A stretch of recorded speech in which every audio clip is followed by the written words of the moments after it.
बिस्मिल्लाहिर्रहमानिर्रहीम। अस्सलाम वालेकुम।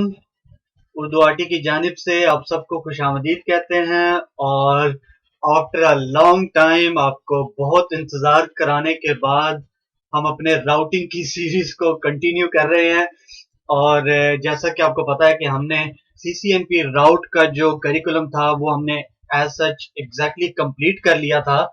और उसके बाद जब हमने वो कंप्लीट करने के दौरान सिस्को ने सीसीएनपी राउट के एग्जाम को रिफ्रेश किया और एक नई सीरीज के साथ उसको मुतारिफ कराया और उसका नया एक एग्जाम नंबर उसका मुतारिफ कराया जो कि हम इस सीरीज में स्टडी करेंगे और वो एग्जाम नंबर है 300-101।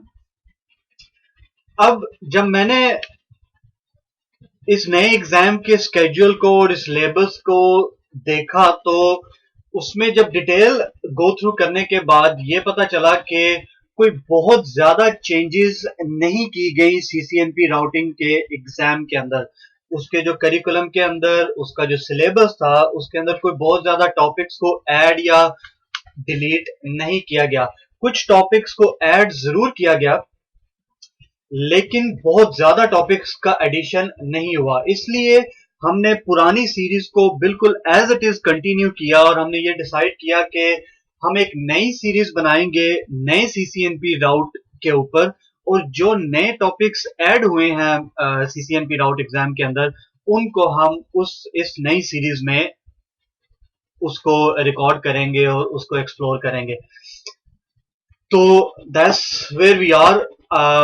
बहुत टाइम लगा और बहुत टाइम के बाद आपको ये लेक्चर मिल रहा है। कुछ मसरूफियात की वजह से और कुछ काम काज की वजह से आप तक ये लेक्चर जल्दी डिलीवर नहीं हो सका, लेकिन हेयर वी आर। हम अपने नए सीसीएनपी राउट की सीरीज को इधर से शुरू करेंगे और देखेंगे कि सीसीएनपी राउट में क्या एडिशन हुआ है, क्या नए टॉपिक्स ऐड हुए हैं और हम किस तरह से इस सीरीज को एक्चुअली लेके चलेंगे। तो अगर आप ये लेक्चर सीसीएनपी राउट के शुरू से देख रहे हैं, लेट्स से कि आपने अभी उर्दू आईटी एकेडमी की वेबसाइट पे आए और आपने ये नया सीसीएनपी राउट के एग्जाम का कोड उसमें देखा, आप पुराना कोड भी उर्दू आईटी एकेडमी की वेबसाइट पे देखेंगे। बल्कि let's just open a website quickly. So मैं उर्दू आईटी एकेडमी की वेबसाइट को ओपन करता हूं और उसमें देखते हैं कि आपको ये कोर्स एक्चुअली फॉलो किस तरह करना है। तो ये आपकी उर्दू आईटी एकेडमी की हमारी वेबसाइट है। तो आप वीडियो लाइब्रेरी में जाएंगे और वीडियो लाइब्रेरी में आपके पास सीसीएनपी राउटिंग एंड स्विचिंग का ये एक सेक्शन बना हुआ है। अब इस सेक्शन के अंदर आपके पास ये राउटिंग का एग्जाम का एक स्पेशल टैब बना है जो पुराने सिलेबस के मुताबिक रिकॉर्ड किया गया था 642-902। अगर आपकी ये पहली वीडियो है सीसीएनपी राउट को देखने के लिए तो आपको एक्चुअल में क्या चाहिए कि आप पहले से इस पुराने लेक्चर की तरफ जाएं, पुराने टैब पे जाएं और इसको पहले आप कंप्लीटली पूरा देखें, क्योंकि एज आई सेड कि ये सारे टॉपिक्स जो पुराने लेक्चर्स में मैंने पढ़ाए थे उनमें कोई चेंजेस नहीं हुई, वो exactly as it is CCNP route में वैसे ही है। इसलिए आप पुरानी सीरीज पहले देखेंगे, उसके बाद जब आपकी ये पुरानी सीरीज जो खत्म हो जाएगी, जब आप पूरी इसको देख चुकेंगे, प्रैक्टिस कर चुकेंगे, फिर आप ये जो नई सीरीज आप अभी देख रहे हैं, आप जो हम अभी रिकॉर्ड कर रहे हैं, इसको आप फिर फॉलो अलोंग करेंगे। तो इस तरह से आप जो नया सीसीएनपी राउट का सिलेबस है वो ओवरऑल आप कंप्लीटली उसको कंप्लीट करेंगे। तो पहले आप पुरानी सीरीज देखेंगे और उसके बाद जो नई सीरीज के हमने एडिशन किए हैं वो आप देखेंगे। एग्जैक्टली सेम थिंग हमने की सीसीएनपी स्विच के साथ भी, कि पहले स्विच के लेक्चर्स रिकॉर्ड किए पुरानी सीरीज के और फिर जब नई सीरीज आई तो हमने सिर्फ वो जो नए एडिशन हुए थे लेक्चर्स के वो हमने इस नए टैब के अंदर with the new exam code 300-115 switch के अंदर हमने डाले। तो आपने पूरी स्विच को देखने के लिए आपको पहले ये पुराने स्विच के लेक्चर देखने पड़ेंगे और फिर ये नए एडिशन जो लेक्चर हुए हैं वो देखने पड़ेंगे। अब एक चीज तो हुई सीसीएनपी राउट एग्जाम के अंदर, वो ये हुई कि फ्रेम रिले का बहुत कम जिक्र आया, क्योंकि एक लेगेसी टेक्नोलॉजी है, आजकल frame relay service providers use नहीं करते। बट उसकी डिटेल बात जो है हम थोड़ी देर बात करेंगे कि वो क्या क्या चीज है और उसमें क्या नई टेक्नोलॉजीज कौन सी हैं जो आजकल हम यूज कर रहे हैं। उसके अलावा ये चीज हुई कि RIP as a routing protocol पे बहुत कम डिस्कशन हुई।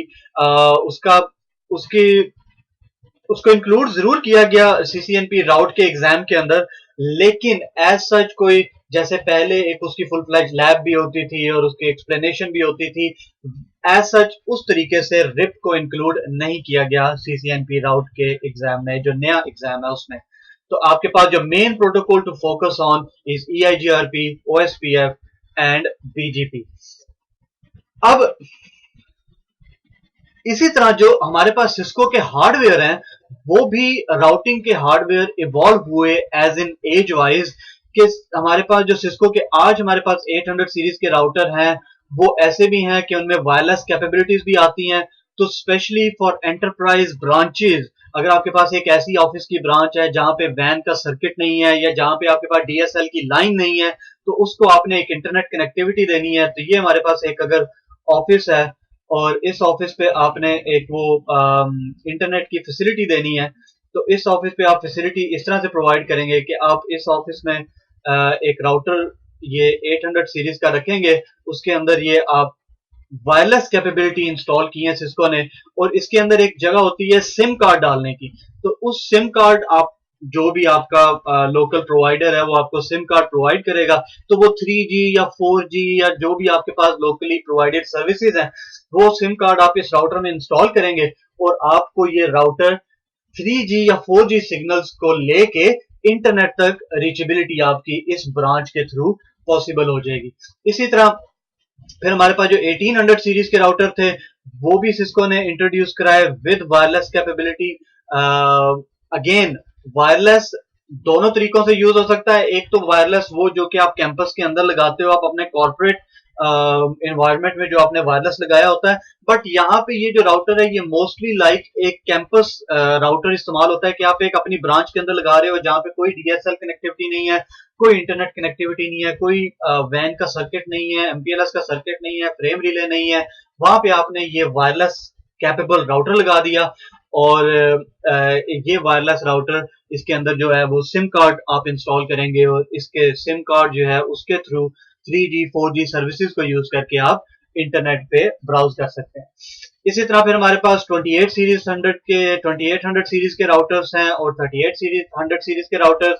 इन 3800 सीरीज के, और जैसे कि हमें पता है कि हमारे पास कुछ राउटर्स ऐसे हैं जिनके पीछे हम एक स्विचिंग का मॉड्यूल लगा सकते हैं जो जिसके अंदर स्विच पोर्ट्स होती हैं और जो कि आपके इस राउटर को स्वाउटर टाइप एक डिवाइस बना देता है जो राउटर भी होता है और स्विच भी उसमें इंक्लूड होता है। लेकिन फर्क सिर्फ इतना है कि आपको ये देखना पड़ता है कि आप जिस पोर्ट के अंदर अपनी केबल कनेक्ट कर रहे हो आपको क्या कैपेबिलिटी चाहिए उस डिवाइस की, क्या आपको राउटिंग कैपेबिलिटी चाहिए या स्विचिंग कैपेबिलिटी चाहिए। अगर आपको एक पोर्ट के अंदर वो ट्रंक रन करनी है, आपकी जो दूसरी तरफ डिवाइस कनेक्टेड है वो एक स्विच है और आपने दोनों के बीच एक ट्रंक बनानी है और इंटरफेस VLAN वर्चुअल इंटरफेसेस बनाने हैं, तो आप स्विच इंटरफेस यूज करोगे। अगर आपको उस दोनों पॉइंट टू पॉइंट इंटरफेसेस पे जो इस राउटर पे कनेक्टेड है और दूसरी साइड पे राउटर पे कनेक्टेड है दोनों पे IP एड्रेस देना है, तो आप एक वो जो राउटिंग पोर्ट है इस डिवाइस की उस पे इसको कनेक्ट करोगे सर्किट को, तो it gives you both the devices in one. Exactly same है जैसा कि हमारे पास लेयर 3 स्विचेस हैं जो जिसके अंदर सारी की सारी पोर्ट्स जो है वो एज अ राउटर भी एक्ट कर सकती हैं और स्विच भी एक्ट कर सकती हैं, डिपेंड ऑन कि आप उन्हें कॉन्फ़िगर किस तरह करते हो। फिर हमारे पास जो मेन हमारे पास जो कोर के जो डिस्ट्रीब्यूशन या कोर के अंदर राउटर्स एंड स्विचेस इस्तेमाल होते हैं 7600 सीरीज या 7200 सीरीज के राउटर्स के चेसी बेस्ड राउटर जो हम इस्तेमाल करते हैं, उसमें क्या होता है कि एक आपके पास राउटर की चेसी होती है, उस चेसी के अंदर आपके पास डिफरेंट सर्विसेज मॉड्यूल्स लगे होते हैं, तो ये आपके पास ब्लेड्स में मॉड्यूल लगे हुए हैं। इसमें डिफरेंट मॉड्यूल आपके लिए डिफरेंट काम करते हैं। आपके पास कुछ मॉड्यूल ऐसे होंगे जो स्विचिंग मॉड्यूल हो सकते हैं, कुछ मॉड्यूल होंगे जो आपके इवन फायरवॉल मॉड्यूल भी हो सकते हैं, IPS मॉड्यूल भी हो सकते हैं, या सिर्फ राउटिंग मॉड्यूल भी हो सकते हैं, जो कि ज्यादातर सर्विस प्रोवाइडर्स यूज करते हैं कि आपने ये चैसी बेस एक राउटर लिया और उसके अंदर ये 10 लाइन कार्ड या मॉड्यूल, ये आप 10 स्लॉट्स यहाँ पे अगर आप देखें तो डिफरेंट नंबर ऑफ स्लॉट्स आप देखेंगे, तो ये हर एक स्लॉट एक लाइन कार्ड होगा और हर एक स्लॉट की अपनी कैपेबिलिटी होगी, डिपेंड ऑन के कौन सा लाइन कार्ड आपने बाय किया है। हर एक लाइन कार्ड आपको डिफरेंट फीचर्स देगा। कुछ लाइन कार्ड ऐसे हैं जो हर फीचर सपोर्ट करते हैं, एमपीएलएस रन करना है या राउटिंग रन करनी है या ओएसपीएफ, बीजीपी, एवरीथिंग सब कुछ सपोर्ट करेंगे। कुछ लाइन कार्ड ऐसे आजकल आ रहे हैं कि वो सिर्फ एमपीएलएस सपोर्ट करते हैं, बाकी कोई और प्रोटोकॉल सपोर्ट नहीं करते। कि अगर आपने एक कोर के अंदर एज एमपीएलएस कोर राउटर लगाना है तो उसमें आपको एज इन सिर्फ एमपीएलएस सपोर्टेड लाइन कार्ड की जरूरत होती है। आप वो थोड़ा आपको ऑब्वियसली बाकी लाइन कार्ड से थोड़ा चीप मिल जाता है, इसलिए कुछ सर्विस प्रोवाइडर सिर्फ ऐसे लाइन कार्ड भी लेते हैं कि भी जो कोर राउटर में सिर्फ एमपीएलएस सपोर्टेड लाइन कार्ड लिए जाएं और बाकी जो फीचर्स हैं उनकी जरूरत नहीं है। लेकिन इट्स ऑलवेज गुड कि आप मल्टी फीचरिक लाइन कार्ड बाय करें, ताकि कल को आपको अपनी स्कोर को एक्सपैंड करना है या उसमें कोई और फीचर रन करने हैं, so then you don't have to कि भी आप पूरे का पूरा लाइन कार्ड या पूरी चैसी चेंज करके एक नई लगानी पड़ेगी। आपको उससे पूरी प्लानिंग देखनी पड़ती है कि क्या आप फ्यूचर में क्या प्लान कर रहे हो। फिर इसमें कुछ राउटर्स ऐसे भी हैं जो छोटे एक मीडियम लेवल पे एज राउटर्स के तौर पे एज एमपीएलएस पीई राउटर के तौर पे इस्तेमाल होते हैं। डोंट वरी अगर आपको पीई राउटर का नहीं पता, जस्ट थिंक अबाउट कि इट्स एज राउटर वेयर जहां पे आपके एक ऑफिस से जो सर्किट आ रहा है वो सर्किट जो सर्विस प्रोवाइडर के नेटवर्क के अंदर जहां पे जाके लगेगा, that device is called edge device. तो उसमें कुछ जगह पे ये छोटे डिवाइसेस 7200 की सीरीज के chassis based switches routers use हो रहे होते हैं, और इसमें सिर्फ फर्क ये होता है कि अब इसमें सिर्फ 2 लाइन कार्ड हैं, यानी कि सिर्फ 2 मॉड्यूल्स लगे हुए हैं जिनके अंदर राउटेड पोर्ट्स या आपके पास डिफरेंट फीचर की जो पोर्ट्स जो है उसमें लगी हुई हैं, वो 2 लाइन कार्ड है। जो हमारे पास ऊपर फुल चैसी है उसमें ऑब्वियसली 6 लाइन कार्ड हो सकते हैं, 8 लाइन कार्ड हो सकते हैं, 10 लाइन कार्ड हो सकते हैं, डिपेंड ऑन द कि आप कौन सा लाइन कार्ड बाय कर रहे हैं। तो ये हमारे पास राउटिंग की एक एवोल्यूशन थी कि हमने किस तरह राउटिंग को इवॉल्व किया। अब अपने सीसीएनपी राउट के को लेते हुए एक जरा थोड़ी सी नजर डालते हैं कि सिस्को सर्टिफिकेशंस जो हैं वो हमारे पास कौन कौन सी अवेलेबल हैं। तो सिस्को सर्टिफिकेशन में सबसे पहले हमारे पास जो एंट्री पॉइंट आपको देना पड़ता है वो है CCENT। अगर आप CCNA अगर आपने एग्जाम देना है तो CCNA के जो एग्जाम है वो actually they are 2 different exams. अब CCNA के एक एग्जाम जो है, अगर आप पहला उसका एक एग्जाम देते हो, अगर आपने सिर्फ वो एक ही एग्जाम दिया है, दैट इज कॉल्ड CCENT। जब आपने दोनों को मुकम्मल किया, आपने दोनों एग्जाम मुकम्मल किए, दैट्स योर कंप्लीट CCNA। अब अगर आपने CCNA राउटिंग एंड स्विचिंग के अंदर किया है तो फिर आप परस्यू करना चाह रहे हो CCNP in routing and switching. इसके आगे अब CCNP राउटिंग एंड स्विचिंग के फर्दर 3 एग्जाम है, राउटिंग का, स्विचिंग का और ट्रबल शूटिंग का। अब इसमें क्या है कि आपकी CCNP राउटिंग एंड स्विचिंग के लिए एक प्री रिक्विजिट है। प्री रिक्विजिट ये है कि अगर आपने CCNP राउटिंग एंड स्विचिंग का एग्जाम देना है तो आपके पास CCNA in routing and switching होना लाजमी है। उसके बगैर आप CCNP and routing and switching आप नहीं दे सकते। इसी तरह जब आपको CCNA सिक्योरिटी देना है तो उसकी तो कोई प्री रिक्विजिट आई गेस नहीं है, लेकिन अगर CCNP सिक्योरिटी देना है तो उसकी प्री रिक्विजिट में CCNA सिक्योरिटी जरूरी है। उसके बगैर आप CCNP सिक्योरिटी नहीं दे सकते। ये हमारे पास ये एंट्री लेवल की सर्टिफिकेशंस आ गई, जिसमें हमारे पास डिजाइन का पाथ है, एक डिफरेंट राउटिंग एंड स्विचिंग का पाथ है, सिक्योरिटी का पाथ है, सर्विस प्रोवाइडर का पाथ है, service provider operations, storage networking, video, voice, wireless, इन सारों की जो एंट्री लेवल एग्जाम है दैट्स कॉल्ड CCENT।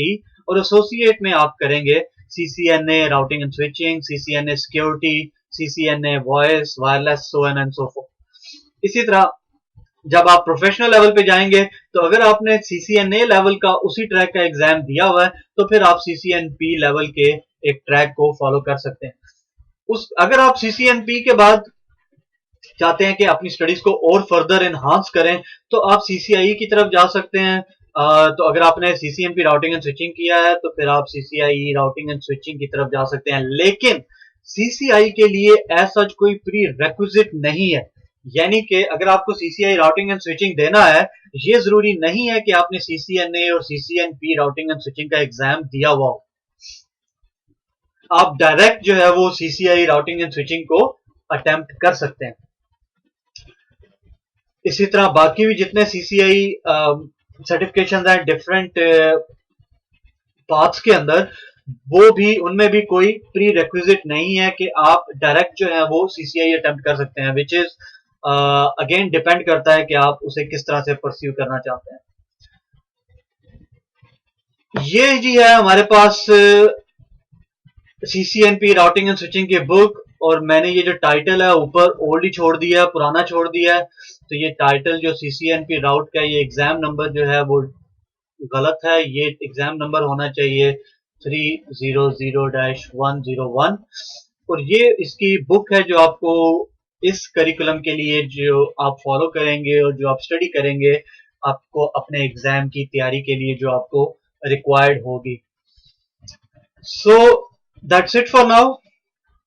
ये हमारा इंट्रोडक्शन लेक्चर था जिसमें बेसिकली आपको बताना ये एक जो कन्वे करना था मैसेज वो ये था कि अगर आपने ये CCNP सीरीज, CCNP राउटिंग की सीरीज आप अगर ये देख रहे हैं और अगर आपने पुराने वाली सीरीज को फॉलो नहीं किया, पुराना एग्जाम नंबर फॉलो नहीं किया, तो आप पहले उस एग्जाम नंबर को कंप्लीट करें, पूरा उसको स्टडी करें और फिर इस सीरीज की तरफ आप आए। और इसमें जो हम सिर्फ वही टॉपिक ऐड करेंगे जो कि CCNP राउटिंग के अंदर हमने एक एडिशन हुई है उसके सिलेबस के अंदर, और वो हम इस पूरी सीरीज के अंदर सिर्फ 2 टॉपिक्स हैं जो हम डिस्कस करेंगे। उनमें से एक है GRE टनल। सो GRE टनल को देखेंगे कि व्हाट इज GRE टनल और उसको कैसे बनाया जाता है, कहाँ यूज किया जाता है। और दूसरा टॉपिक जो हम इस सीरीज में डिस्कस करेंगे वो है DMVPN, dynamic multi point virtual private network. इसको देखेंगे कि ये क्या चीज है और कैसे इसकी डिटेल क्या है, क्या इसके कॉन्सेप्ट्स क्या है, और फिर इनकी ऑब्वियसली हम लैब्स भी करेंगे। So thank you very much for listening to me. आप हमारे लेक्चर्स को, नए लेक्चर्स को कैरी ऑन करें और अपनी फीडबैक से जरूर हमें आगाह करें। दुआओं में याद रखिएगा और thank you very much for listening to me.